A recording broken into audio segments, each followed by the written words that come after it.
வணக்கம். இந்த பதிவு ஒரு பயிற்சி நோக்கத்துக்காக மட்டும்தான் கொடுக்கப்படுது. தயவுசெய்து ரெக்கமெண்ட் எடுத்துக்காதீங்க. பயிற்சிக்கு மட்டும் பயன்படுத்துங்க. வாங்க சேனலுக்குள்ளே போகலாம்.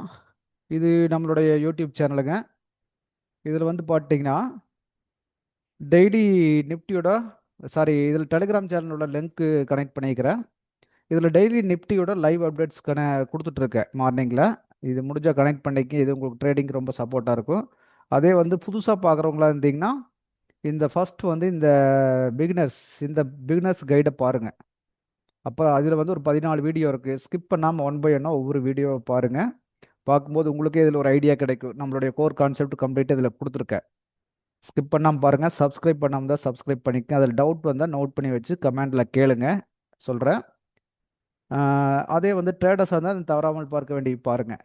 இதுக்குள்ளே கொடுத்துருக்க கான்செப்டை பார்த்தீங்கன்னா இப்போது நீங்கள் ஃபர்தராக எல்லாமே பண்ண முடியும். இதில் அந்த லைவ் அப்டேட்ஸ் டெய்லி கொடுத்துட்ருக்க நிஃப்டி, கோல்டு அண்டு ஸ்டாக்ஸ் கொடுத்துட்ருக்கேன்.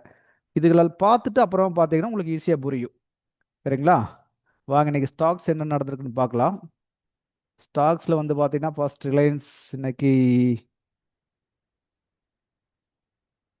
ரிலையன்ஸ் வந்து பார்த்தீங்கன்னா 1 ஹவரில் நேற்று போட்ட அதே ரேஞ்சு தான். அங்கேருந்து எந்த மாற்றம் இல்லை.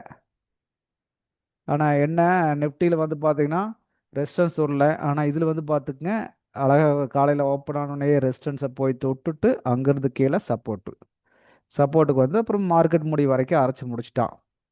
5 மினிட்ஸில் என்ன ஆப்பர்ச்சுனிட்டி இதில் கிடச்சிருக்கு, ட்ரேடுக்கு ஏதாச்சும் அது கிடச்சிருக்கா அப்படின்னு பார்த்தீங்கன்னா ஓரளவுக்கு கொடுத்துருக்கான்னு வச்சுக்கலாம். ஏன்னா இங்கே தொட்டுட்டு அப்பவே கீழே வந்திருக்கான். வந்தவன் கண்டினியூவாக வந்து சப்போர்ட் வரைக்கும் வந்துட்டான்.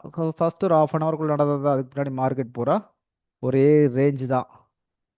எத்தனை பாயிண்ட்டு, கிட்டத்தட்ட ஒரு 20 பாயிண்ட் வந்து மூவ் ஆயிருக்குன்னு வச்சுக்கலாம். அப்போ இதில் என்ன ஆப்பர்ச்சுனிட்டி கிடச்சிருக்குன்னு கேட்டிங்கன்னா, இங்கே செல்லுக்காக மூவ் பண்ணியிருந்தால் மட்டும்தான். அதாவது நேற்று பார்த்து இந்த ரேஞ்சில் பார்ப்போம், அப்போ தான் உங்களுக்கு தெரியும். நேற்று வந்து சப்போர்ட்லேருந்து ரெசிஸ்டன்ஸுக்கு போனான்.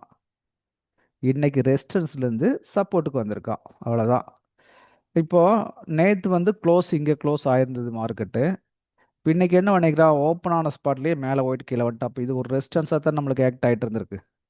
இந்த பிளேஸ் நேற்றே வந்து ஒரு ரெசிஸ்டன்ஸு, இது ஒரு சப்போர்ட்டாக இருந்திருக்கு 5 மினிட்ஸில்.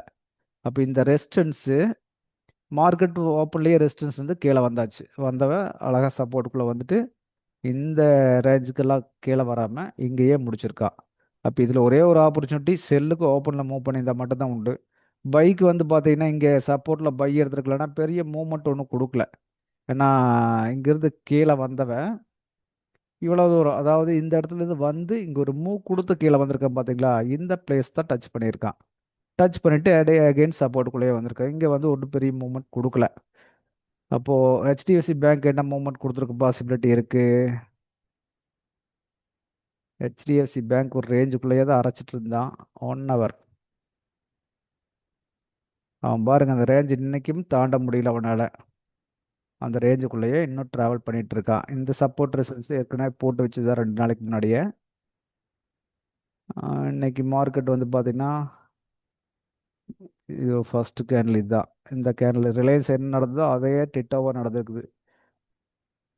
ரெசிஸ்டன்ஸ் ஸ்டார்ட் ஆகி சப்போர்ட்டில் முடிஞ்சிருக்கா. வேறு ஒன்றும் நடக்கலை. இப்போ இது ஒன்றும் பெரிய மூவ்மெண்ட் கொடுக்கலன்னு சொல்ல வர்றேங்க. இன்னைக்கு பார்த்தீங்கன்னா ஒரு மூவ்மெண்ட்டே இல்லை மார்க்கெட்டில்.